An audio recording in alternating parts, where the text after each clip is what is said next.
So what's good, everybody? My name is Cam. What's up, y'all? My name's Alex. We're coming to you with the first video of our series called This Shit is Taxing. And as you guessed it, we're Cam and Alex. So not enough people are talking about what's going on in Detroit. So black people's homes in Detroit are being illegally taken from them at a rate that's unseen anywhere else in the country. And it's all a result of the breakdown of a system that the local government is reinforcing. All right, how about you break down some of the numbers for me and tell me what the situation is looking like? Yeah, man, the numbers are kind of crazy. So over about a 15-year period, one in three properties has been illegally foreclosed on in Detroit. No other city in the country, in fact, has experienced this rate of property tax foreclosures since the Great Depression. And so the city of Detroit is systemically and illegally inflating the assessed values of most of its residential properties. Wow. All right, so tell me what you mean by that even more, and let's break this down even simpler because people need to understand this. Yeah, I definitely need to get this point across. And this pretty much means that they claim that a property was worth much more than it actually was, which led to an extremely high property tax bill that many of the homeowners simply could not afford or even, have any issue with. So this honestly sounds like Detroit is dealing with a clear case of a corrupt system that is resulting in a racially disparate impact. Man, there's so much data that's out there that talks about this, that shows the illegal property tax foreclosure practice that has been happening in Detroit and even Wayne County that disparately impacts Black people, causing them to lose their homes through property tax foreclosures at a rate that's so much higher than the non-Black homeowners in the city. And bro, you know what's the craziest thing about all this is that legally, none of this should even be happening. Man, let's explain that a little bit further because this is also a major point too. Exactly. And so what I mean by that is, according to the state of Michigan's constitution, no property is even allowed to be assessed at more than 50% of its market value. But the city of Detroit's government systematically and illegally inflated property tax assessments on homes in Detroit well beyond this 50% limit. Let's go into the numbers a little bit more. So, what do the numbers look like for this too? Yeah, so we got to talk about the numbers on this one too. So over a 6 year span between 2009 and 2015, the vast majority, about 55 to 85% of homes in Detroit were unconstitutionally assessed each year, which led to the falsely inflated taxation of these properties. And beyond that, most of these Black homeowners weren't even supposed to have to pay taxes in the first place.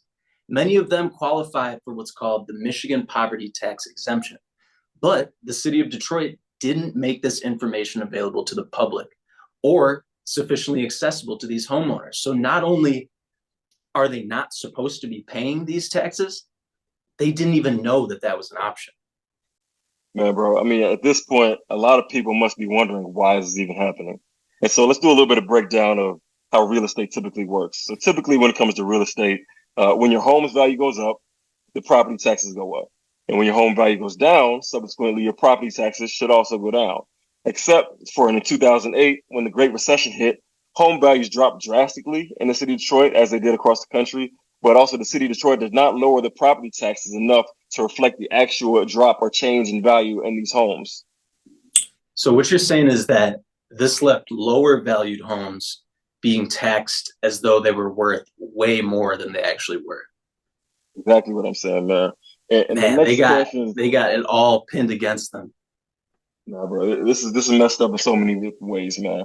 The next question is honestly, who's to blame for all this? After everything that we've talked about, I personally think the answer is pretty clear. But unfortunately, it kind of depends on who you're asking. If you talk to the officials that are elected to run the city of Detroit, the standard position for them is to blame the poor.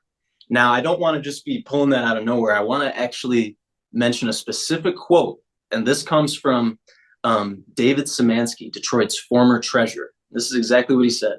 He said, the tax foreclosure crisis was full throttle because when people had a choice between buying purses and paying their taxes, unfortunately, they chose to buy the purse.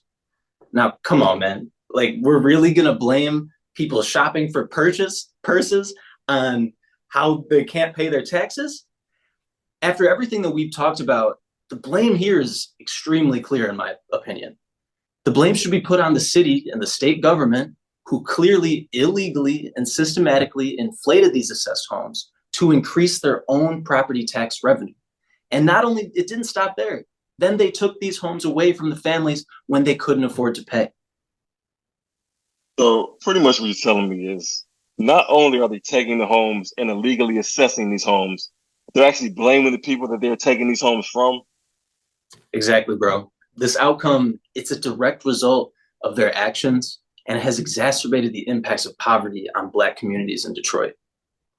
Man, and I think what's even crazier is the fact that this is just the tip of the iceberg. There's so much more to unpack when it comes to this issue that's going on in Detroit.